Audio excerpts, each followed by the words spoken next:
బెదిరింపు కాల్స్ వస్తూ ఉన్నాయి. బేసిక్గా కొంతమంది దీని గురించి అడుగుతూ ఉన్నారు. ఏంటి అంటే, నేను బ్యాక్ డోర్ ప్రొవైడ్ చేసి కొన్ని ఫేక్ కంపెనీస్ లిస్ట్ అని చెప్పి ఒక వీడియో చేశాను. అంటే నేను దాని గురించి మళ్ళీ పంచుకోలేదు. బట్ స్టిల్ ఏంటి అంటే, ఆ విచిత్రమైన సిచ్యువేషన్ అనేది మీకు ఎక్స్ప్లెయిన్ చేయాలి.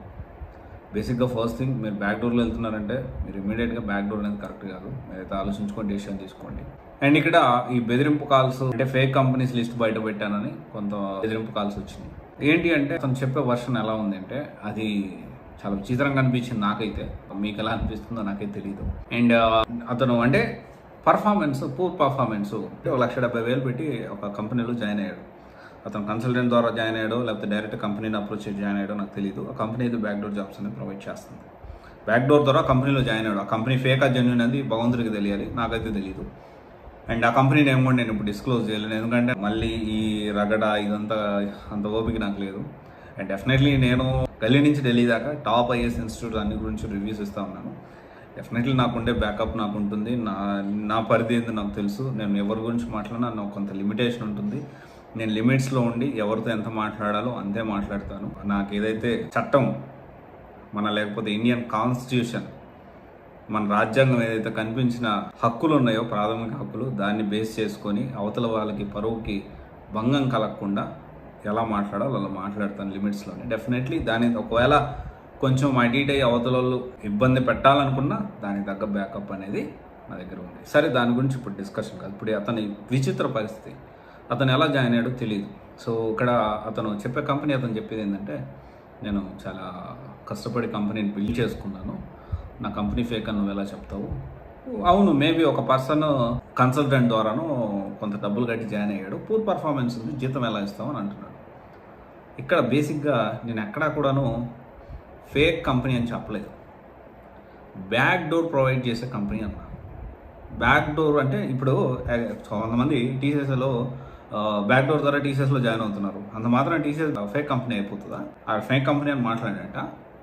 బ్యాక్ డోర్ ద్వారా సో కంపెనీలో జాయిన్ అవుతున్నారని చెప్పాము. ఇప్పుడు తనేంటి, ఆ పూర్ పర్ఫార్మెన్స్ అయితే జీతం ఇవ్వాలా అని మాట్లాడుతున్నాను. తీసే మరి ఇలాంటి సిచ్యువేషన్లు ఎంతమంది ఉన్నారు చెప్పండి. నాకు చాలా మెసేజ్లు వచ్చాయి. నాకు ఈ కంపెనీ నన్ను ఇంత టార్చర్ పెడుతున్నారు, నాకు జీతాలు ఇవ్వట్లేదు, డబ్బులు అయితే కట్టాను, ఇప్పుడు ఏం చేయాలా? ఒకవేళ ఇలాంటి సినారియోలో ఇంకెంతమంది ఉన్నారో నాకైతే తెలియదు. ఖచ్చితంగా తొవ్వే కొద్దీ ఏదో అంటారు చూడండి, పెద్ద లిస్టే బయటపడింది ఒక హైదరాబాద్లోనే. ఎందుకంటే మన తెలుగులో మాట్లాడతాం కాబట్టి మోస్ట్లీ హైదరాబాద్ మన వాళ్ళందరూ కూడాను, ఆంధ్ర, తెలంగాణ, లేకపోతే మన కర్ణాటకలో ఉండే మన తెలుగు వాళ్ళు, లేదా కన్నడ వాళ్ళు కూడా చాలా వరకు తెలుగు వచ్చు. వీళ్ళందరూ కూడా చూసి కొన్ని కంపెనీస్ లిస్ట్ పెట్టి పెద్ద లిస్ట్ అయిపోయింది. ఇప్పుడు మళ్ళీ దాని గురించి చేసి మళ్ళీ వాళ్ళు థ్రెటనింగ్ కాల్స్ని తీసుకొని టైం వేస్ట్ ప్రాసెస్. ఇదంతా నేను మీకు ఎందుకు ఎక్స్ప్లెయిన్ చేస్తున్నానంటే, కంపెనీస్లో పెద్ద పెద్ద కంపెనీస్ ఇంకోరు ఎంఎన్సీ బ్యాక్ జాబ్లో జాయిన్ అవ్వచ్చు అని అడుగుతూ ఉన్నారు. దాని గురించి కూడా మనం మాట్లాడుకున్నాం. దాని గురించి అసలు ఎలా జరుగుతుంది, ఎలా ప్రాసెస్ ఎలా ఉంటుంది, ఎలా మిమ్మల్ని మాయలో పడేస్తారు. ఇంకొక సినారీ, ఇంకొక స్టూడెంట్ పంపించాడు. ఏమైనా పంపించాడంటే, సేమ్ కంపెనీ నేమ్, ఇతనికి ఆఫర్ లెటర్ వచ్చింది, కానీ కంపెనీ నేమ్కి ఆఫర్ లెటర్ వచ్చిన దానికి 2 లెటర్స్ తేడా ఉంది. లక్కీగా అతను తెలుసుకున్నాడు, ఆ స్టూడెంట్, ఇది జెన్యూనా కాదని నా దగ్గరికి వచ్చాడు. తెలుసుకున్నాడు, ఓకే ఫైన్, జెన్యూనా కాదని నా దగ్గరికి వచ్చాడు. సింపుల్గా కనిపిస్తుంది అది మంచి ఫేక్ కంపెనీ అని చెప్పి. కంపెనీ మంచిదే, పర్సన్ ఫేక్. సో ఇది ఇవన్నీ కూడా మనం ఆలోచించి తొందరపడకుండా డెసిషన్ తీసుకోవద్దు. ఇక్కడ క్రిస్టల్ క్లియర్గా ఇలాంటి సినారియోలో డబ్బులు కట్టి ఒక 3 నెలల నుంచి లేకపోతే ఒక 6 నెలలు 7 నెలలు మీకు జీతాలు రావట్లేదు అంటే అర్థం చేసుకోండి, టైం వేస్ట్ చేసుకోవద్దు, మంచిగా కోర్స్ నేర్చుకొని ఫర్దర్గా మూవ్ ఆన్ అవ్వడానికి ట్రై చేయండి. కుదిరినంత వరకు డబ్బులు తీసుకోండి, కుదరలేదు అంతటితో వదిలేసేయండి.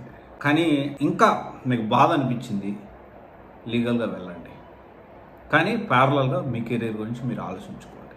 ఫేక్ కంపెనీస్ లిస్ట్ పెట్టని బెదిరింపు కాల్స్ వచ్చాయి. సరే ఫైన్, అది సహజం, చేయకపోతే మనము ఆశ్చర్యపోవాలి, చేస్తే ఆశ్చర్యపోవాల్సిన అవసరం లేదు. ఈ కంపెనీస్ లిస్ట్ అయితే చాలా వచ్చింది. ఇంకా చాలామంది అడుగుతూ ఉన్నారు, ఇది జెన్యూనా, అది జెన్యూనా, ఇది ఫేకా, ఏం సార్ చెప్పండి అని అడుగుతాను. ఇప్పుడు నాకు వాళ్ళల్లో ఎవరు జెన్యూన్గా స్టూడెంట్ అడుగుతున్నాడు, లేకపోతే కావాలని మా కంపెనీ ఇతను జెన్యూన్ అని చెప్తున్నాడు, ఫేక్ కంపెనీ అని చెప్తున్నాడు, టెస్ట్ చేయడానికి కంపెనీ వాళ్ళని అడుగుతున్నారేమో అనిపిస్తాం నాకు కూడా. సో నేను చెప్పలేకపోతున్నా ఆన్సర్ ఇస్తే సంబంధం లేదని కాకపోయినా, అనవసరం అని కాకపోయినా చాలామంది బాగా ఇబ్బంది పడుతున్నారు. నేను కొంతవరకు దాన్ని కన్సిడర్ చేయాలి. సో నేను మనకి ఉన్న తమ్ముళ్ళు చెల్లెమ్మలు చాలామంది ఫాలో అవుతున్నారు నన్ను. దాదాపు 80,000 మంది పైన ఫాలో అవుతూ ఉన్నారు. ఇన్స్టాలో చూసుకుంటే 50,000 దగ్గర ఫాలో అవుతూ ఉన్నారు. కొన్ని మిలియన్ వ్యూవర్షిప్ ఉంది మనకి. ఖచ్చితంగా నేను రెస్పాన్సిబిలిటీ తీసుకోవాల్సిన అవసరం ఉంది. బట్ నాకు అర్థం కావట్లేదు ఇది నిజంగా. అంటే అట్లనే అడిగి తర్వాత మన కంపెనీ వాళ్ళకి థ్రెటనింగ్, అంటే నాకు రాదు, మన కంపెనీలో వర్క్ చేసే వాళ్ళకి మన ఆఫీస్లో ఫోన్ చేసేసి కొంత థ్రెటనింగ్ ఇవ్వడం జరిగింది. సో నేను చెప్పొచ్చేది ఏంటంటే, ఇలాంటి సినారీలు ఎవరు ఉన్నారంటే first of all come out of that. అది నేను చెప్పదలుచుకున్నాను మెయిన్గా. ఇంకా దాంట్లోనే ఉండి సఫర్ అవుతూ ఫ్యూచర్ లేకుండా చేసుకోవద్దు. దయచేసి ఆలోచించుకోండి. ఒక బ్రదర్గా చెప్తా ఉన్నాను నేను. ఎందుకంటే ఐ నో దట్ పెయిన్. ఆ పెయిన్ ఎలా ఉంటుందనేది నాకు తెలుసు. ఎందుకంటే నేను అలాగే కొంతమంది చేతిలో ఇబ్బంది పడి వచ్చినోడిని. తర్వాత నేను బిజినెస్ స్టార్ట్ చేసిన తర్వాత కూడా చాలా ఇబ్బందులు. మన లైఫ్ ఎలా ఉంటుందంటే, ఒకరి చేతిలో మనం ఎప్పుడు మోసపోవడమే కానీ నమ్మి మనం ఇంకా ఏం చేస్తాం అలాగే ఉంటుంది. ఇక మనం నాదంతా స్ట్రైట్ ఫార్వర్డ్ ఉంటుంది, ముగ్గుసోటిగా ఉంటుంది. అరే బాబు ఇది పరిస్థితి. నచ్చిన వాళ్ళు ఏం చేస్తారంటే, దీంట్లో కూడా మనం చేసే దానికి డెఫినెట్లీ నేను బిజినెస్ చేస్తున్నాను. నేను కెరీర్ కౌన్సిలింగ్ అనేది ఒక బిజినెస్. ఎందుకంటే మన ఎంప్లాయీస్ ఉన్నారు, ఆఫీస్ ఉంది, ఇదంతా కూడా ఒక సిస్టమ్ రన్ చేస్తున్నాము. డెఫినెట్లీ నేను బిజినెస్ చేయట్లేదు అనట్లేదు, నేను బిజినెస్ చేస్తున్నానని అంటున్నాను. నా పేరు చెప్పేసేసుకొని రిప్లైస్కి 50 రూపాయలు ఇలా కొంతమంది తీసుకుంటా ఉన్నారు. నా పేరు అంటే దాంట్లో కొంత ప్రొవోక్ చేస్తూ ఇలా చేస్తూ ఉంటారు. బేసిక్గా కామన్ అదంతా. నేను చెప్పొచ్చేది ఏంటి అంటే, ఎవరైతే ఈ బెదిరింపు కాల్స్ అయితే వస్తూ ఉన్నాయి, ఇలాంటి సినారీలో చాలా విచిత్రంగా అతను ఏమంటున్నాడు, ఆ కంపెనీ అతను పర్ఫార్మెన్స్ పూర్గా ఉంది, నేను ఎట్లా జీతం ఇవ్వాలంటారు. అంటే అట్లాంటి సిచ్యువేషన్లో అసలు నువ్వు ఎందుకు పూర్ పర్ఫార్మెన్స్ని ఎందుకు పెట్టుకున్నావు, తీసేయచ్చు కదా. దానికి మాత్రం సమాధానం లేదు. ఎనీవే ఖచ్చితంగా గుర్తుపెట్టుకోండి, జాగ్రత్త పడండి. మీకు ఒకవేళ అర్థం కాకపోతే ఈ కంపెనీ జెన్యూనా కాదా అని యూ కెన్ ఆస్క్ మీ పర్సనల్గా. మన సెషన్లో 1-to-1 సెషన్లో డిస్కషన్ చేసుకోవచ్చు. ఒకసారి ఆలోచించండి. Thank you. This is Raj signing of.